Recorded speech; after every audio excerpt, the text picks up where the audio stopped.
John Barr's Visi-Dun. It's a good pattern for many reasons. One, it's very simple to tie, not a lot of steps, not time consuming, it's easy, and B, it fishes really, really well. It's a good tailwater pattern, so let's get started. First thing you want to do, obviously just start it on the hook. You don't need to get much of the thread tied down.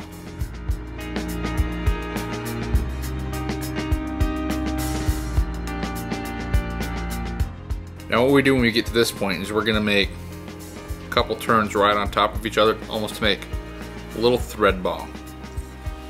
Now what this is going to do is it's going to help prop out and spread out our tail fibers when we tie them in. So I've peeled my tail fibers from just a standard tailing hackle, about 5, 6, 7 at the most. Lay them directly on top of the shank, 2/3 the body length of the tail. One slow wrap. So now as you can see, those fibers are just really spreading out. So now we're going to come forward and tie in our wing.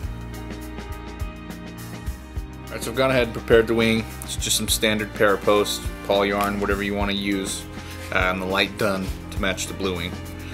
So take a chunk of it about, you don't want too thick of a chunk, but then again, pretty decent size, so it's going to help it float really well. So just like the tail, we're going to want the wing to be about 2/3 the length of the body, if not a little bit shorter. We're tying it, once again, that magic 2/3 slot. I always tie in a little long because I like to pull things tight.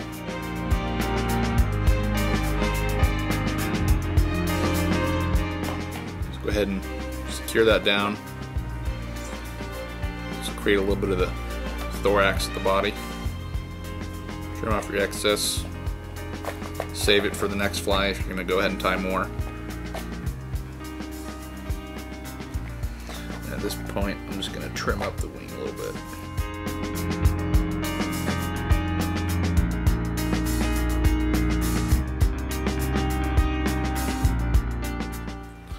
So now go ahead,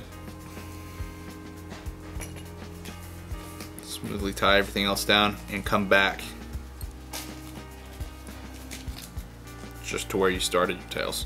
Now I've selected and prepared my hackle for this fly. Once again, it's just a dun or a gray hackle.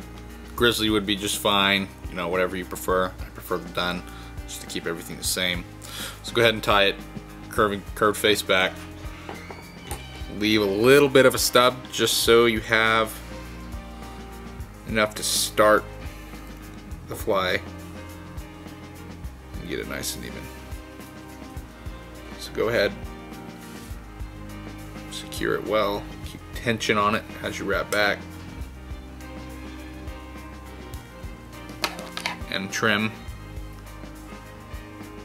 the excess. So now we're going to go ahead and dub it. Going to use the same dubbing as last time, just that super fine dubbing makes for very nice bodies. Take your dubbing, whatever dubbing you're going to use, yellow for a PMD, all for your betas. I still prefer the super fine as we used last time, makes for nice tight bodies. So then we've got our dubbing spun onto the thread. We're going to go ahead and start wrapping. Try and build a nice even taper to this fly. So go ahead and start wrapping everything forward.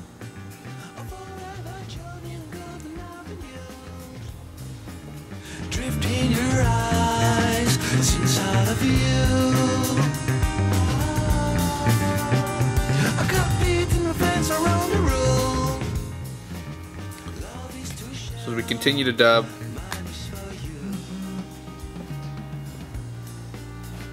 we're just going to make everything nice and even. Just focusing on proportions right now. We're going to apply a thin drop of head cement to the base of this. This helps add support and rigidity to it. One of the trademarks of this fly.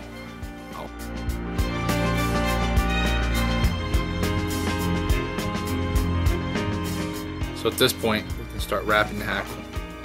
Got a few strands in my way, so I'm going to go ahead and just move everything up. It helps if you look directly over the fly. That way you can see the path the hackle's going to be moving in. Kind of get all that excess fibers out of the way. 2 rats behind.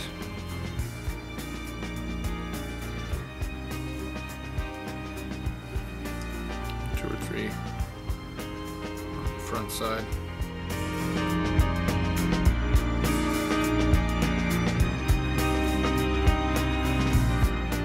Go ahead and do that technique of peeling the hackle fibers away from the stem, giving me a smaller area to tie down. Go ahead and tie off that stem.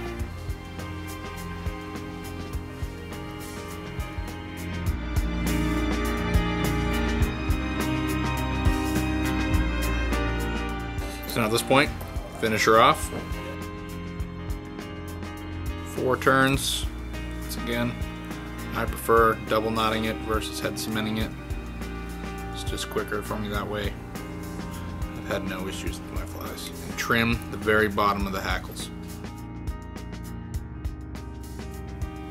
When they tend to be this way on thorax style patterns, they don't necessarily land upright all the time. If you think about it logically, bugs don't have legs coming from their underside. So for stability purposes and for realistic purposes, I just go ahead and trim those fibers out.